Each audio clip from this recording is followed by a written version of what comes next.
Their message for humanity is that, and it's the tenet of many religions, is that we need to become more loving, we need to become forgiving of ourselves and forgiving of others, thus stopping the wheel of karma. We need to focus on becoming more service to others on a daily basis. And we need to focus on raising our vibration and our consciousness.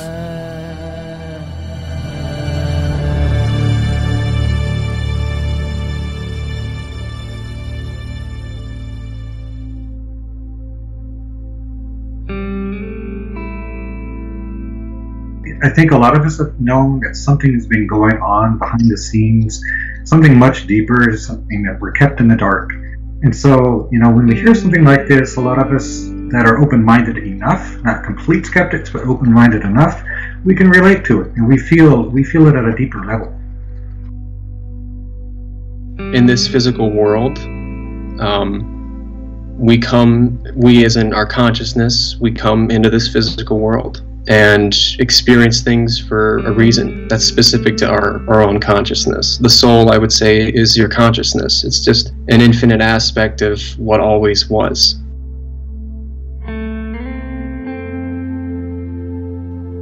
I would say it's important to pursue your excitement, what really brings you fulfillment, because that's the thing that you came here to do. And if you're not doing it, we are missing out on your, awesomeness. So just go ahead and be yourself and do what excites you, and life will bring you synchronicities and, events that will make it possible for you. But you need to trust the universe, you need to trust in yourself.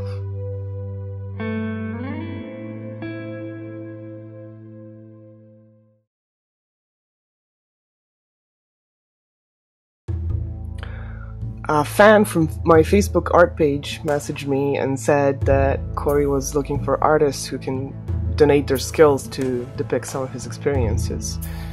Since that was what I was doing anyways, depicting different beings based on my own experiences or people's descriptions, dreams, and channelings, I thought it was a great idea, so I volunteered.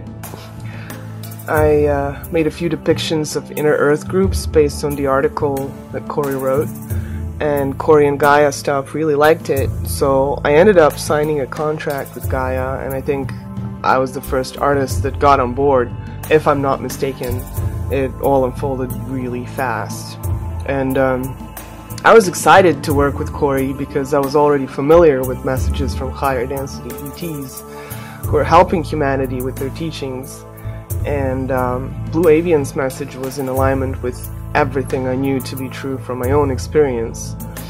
I was following information about Project Pegasus back in 2011, I think, so the information was not shocking to me, but what I found very intriguing is that Corey was in direct physical contact with various extraterrestrials, and I really wanted to sink my teeth into that and help spread the Blue Avian's message through my art. I saw it as a way of being of service. I was reading blogs online, and I've had experiences with extraterrestrials, and so that's what led me to be following these blogs. I was reading a blog called Stillness in the Storm, and when Corey started disclosing his information, I was reading it, and a lot of it resonated, and it was very profound to me. And I then saw that he needed artists, and so I'd gotten back from California, which I was attending an art school there for a period of time, and so I submitted my portfolio and he got back to me. It stunned me, actually. I was thrilled. Well, it first started with, I had been watching some episodes for a while at that point, and then my brother-in-law told me that Corey made a post on his Facebook page, and looking for artists. And so, wow, that would be really perfect for me, because it's an interesting subject for me, and it's something that I feel prepared to offer. So I wrote an email just as he requested, and I didn't hear anything for a long time. And so I considered, okay, well, he found all the artists that he needed. And but I don't know, a month or more after that, he writes me an email, and he said, I don't know if you ever got my first email, which I don't think I did. It could have passed through in junk mail. But anyway, that's when it started to develop. Were the early summer, I would say, no, even earlier than that, springtime, sometime around there. Springtime 2016.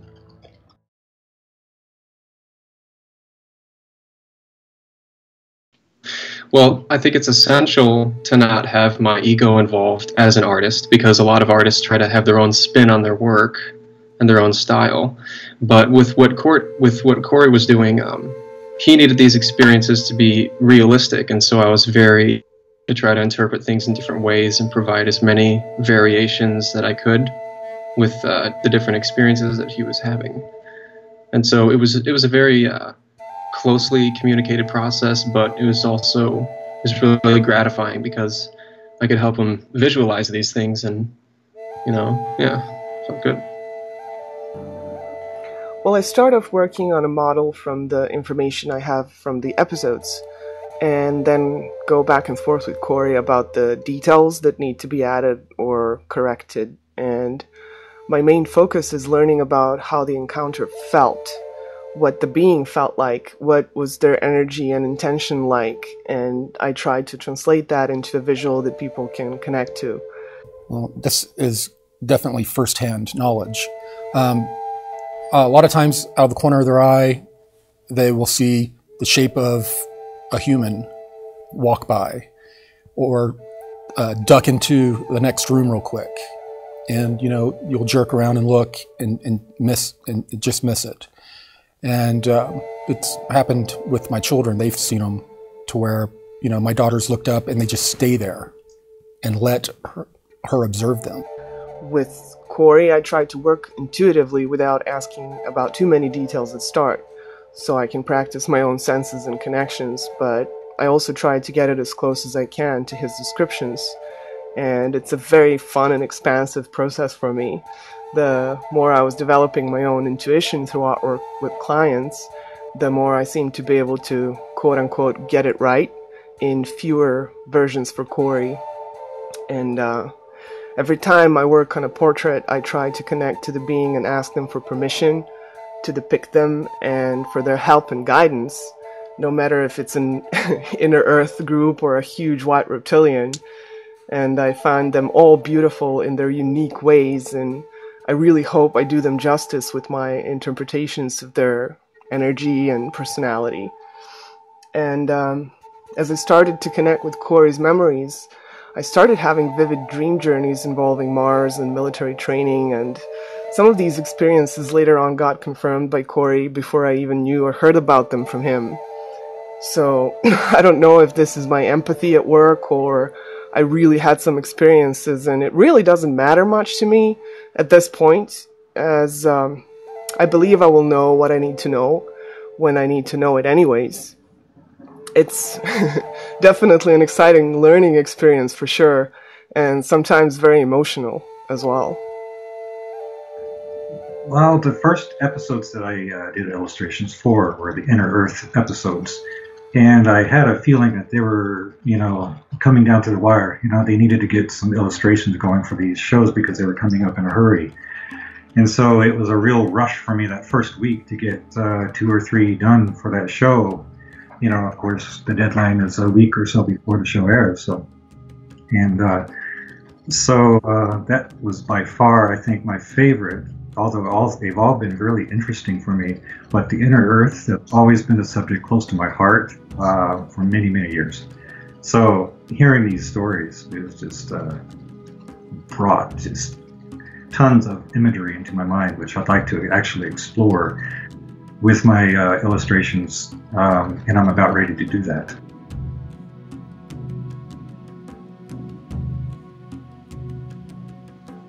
It's a lot of fun. Yeah, it's a lot of fun. Vashta's characters are excellent. I can't design in that kind of software, and we have different strengths, and we all work together really well. And Arthur's compositions are excellent, and we kind of just take the best that we have and we pool it all into one. Daniel and Arthur are amazing artists, and I'm really enjoying working with them and seeing their interpretations of all of this. They're both very cool and enjoyable people who are also very excited about full disclosure, and that is what matters most, I think. They really put their soul into what they're doing, and I think everyone can see that. Getting to know the other artists, I always enjoy that aspect, and they are both great characters. I appreciate what they have to offer too. They're very artistic, very creative, and you know, we all do such different things that I think it's a compliment to the show that we offer different viewpoints and different techniques.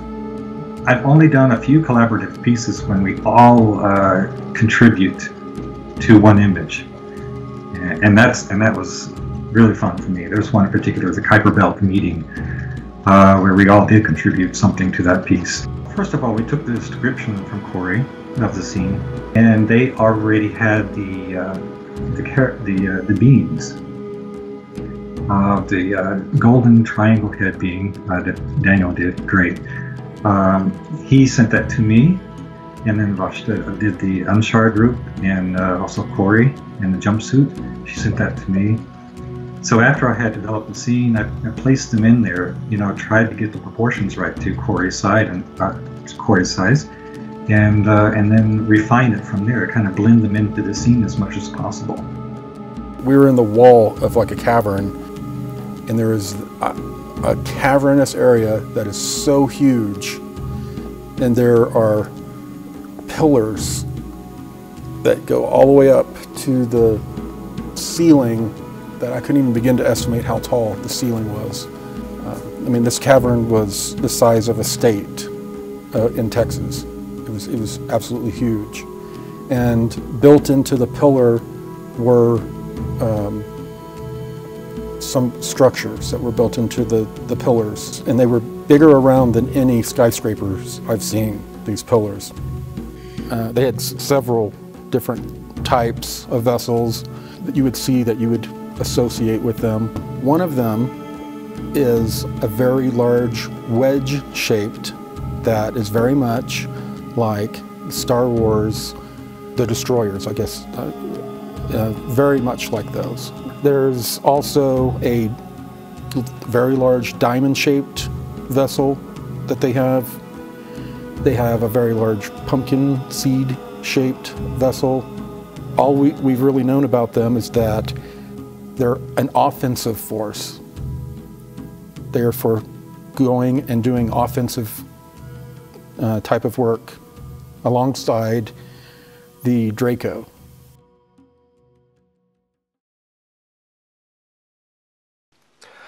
I was doing artwork back in 2000, 2001, which was primarily photo manipulation, but I had a huge break from it, and I really wasn't intending to go back as I had other interests.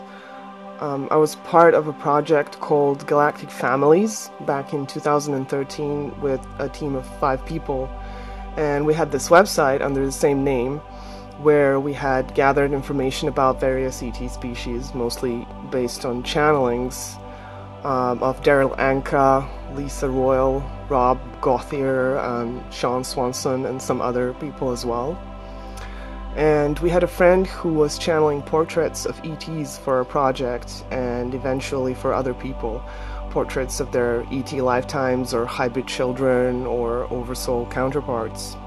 So that's where I realized my greatest excitement is exploring all these different beings and consciousnesses and learning as much as I can about them, preparing for open contact, but also experiencing telepathic contact within my own consciousness. I was already familiar with the concept of creating our reality and following our joy and integrating all aspects of ourselves in order to raise our vibration. And I was applying it in my life for years. So when the project fell apart and everyone went their own way, I decided to keep it alive, and I started working on my own expanded version, so to speak. This was in early 2015, I think. Yeah. However, I did not have an artist for my website, and I wasn't quite happy with anything out there, even though there are many great artists who are depicting ETs. So I ended up doing it on my own, And when I started playing with that, it kind of exploded and people really liked it. I was posting my, so to speak, experiments on Facebook, and I had a really good feedback. So it really felt like a play to me, and it still does. A few months after that, I started getting paid for doing what I love. People started commissioning me to depict their cosmic family. I've also done a lot of work for channelers, most of them my friends. I was depicting beings they were channeling for years, and that got me a lot of exposure, even though I didn't intend to be an artist at all.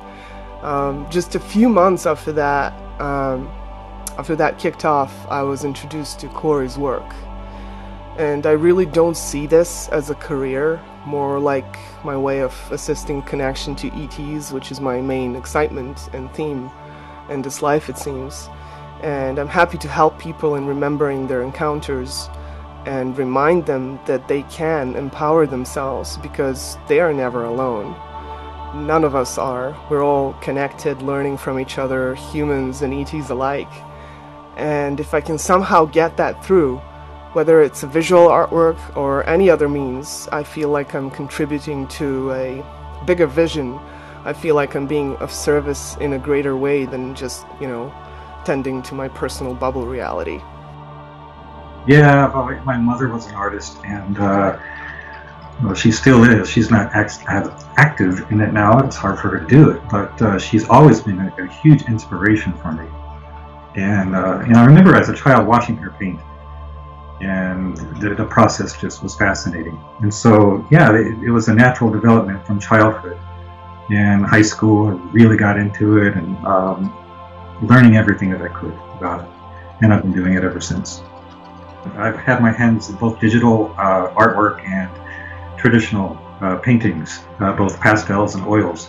So, and I am actually combining the two these days. I'll start with a digital sketch of a painting and I'll refine it, and it's a very efficient process for me to get to the image that I'm looking for and striving for. And then I will start with the actual physical painting. But I will be doing actually more and more digital work as time goes on. It's just so versatile. There's so much that can be done with this process that I'm excited about. And I could say something that would be blasphemous to some artists, because art is extremely powerful. And too much negativity, too much ugliness has been not only taught in schools, but promoted in the art industry. And I think that has had a huge impact on our society and the world, because, like I say, art is powerful. And I think that in this day and age, we need to be very careful about what we're putting out there. Well, I've been drawing ever since I can remember. I remember it started back with drawing huge stick figure battles that were really elaborate, and it just progressed after that.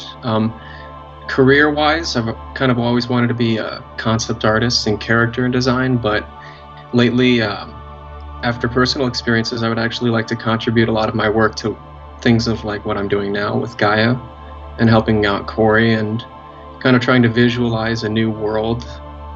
I feel is very important. I was contacted by an higher density ET group that has now been known as the Blue Avians. They're 8 feet tall. They look very bird-like. They're blue to indigo in color with feathers. As they speak, when they speak, they do a sign language or motion with one hand, and then they move their mouth around, and then they communicate telepathically. They've been here for quite some time. They've been observing, but they're here we're moving into a part of the galaxy that is a very high energetic part of the galaxy that's going to change the density of our solar system and our local star cluster. We're going to go through a transformational experience that is going to change us on a consciousness level mainly. I don't know if it's going to happen to everyone at once, or if there's some people that are more spiritually evolved that are going to start showing these signs earlier. I don't have all the answers. I'm not a guru. I really don't have all the answers. I've got a Wix website. It's not, I didn't buy my own domain name yet, but it's called gishdesigns.wixsite.com/home. And then I also have some things on Facebook. I have a Facebook art page, and I have an ArtStation account. And they're all called Daniel Gish or Daniel Gish Art. I do have a website, arthurherring.com, beginning a new launch on patreon.com. And I think there's a great potential in this. Whether it works or not, we'll just have to wait and see. But it's a place where people can contribute to Artist Pledge, this tiny amounts over every month, and in return you get rewards back. You get prints, JPEG imagery without watermarks. You get line art. There's a lot of ideas I'm coming up with, and I'm asking for your help too in ideas and what can make it more valuable to you. You can find my work on Vashta.com, and also my Facebook page, which is called Vashta Narada, is Galactic Art. People can contact me through the website contact form in case they want to commission me for artwork. And other than that, I have a YouTube channel, which is also Vashta Narada, where I have posted channeling sessions that I had with my various channeling friends, where I interviewed different, extraterrestrials about their lives and perspectives. So if somebody wants to check that out, they can do that as well.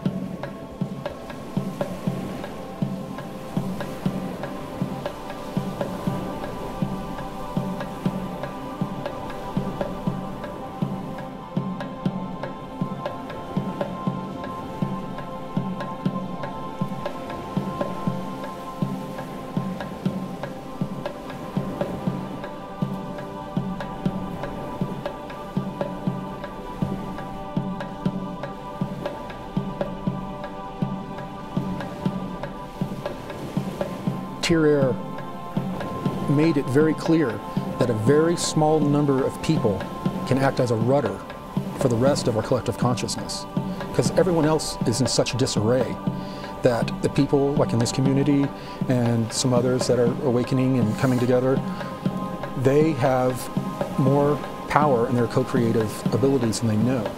And when 2, 3, 4 people start getting together and focusing on a positive intent, then we are creating that positive future.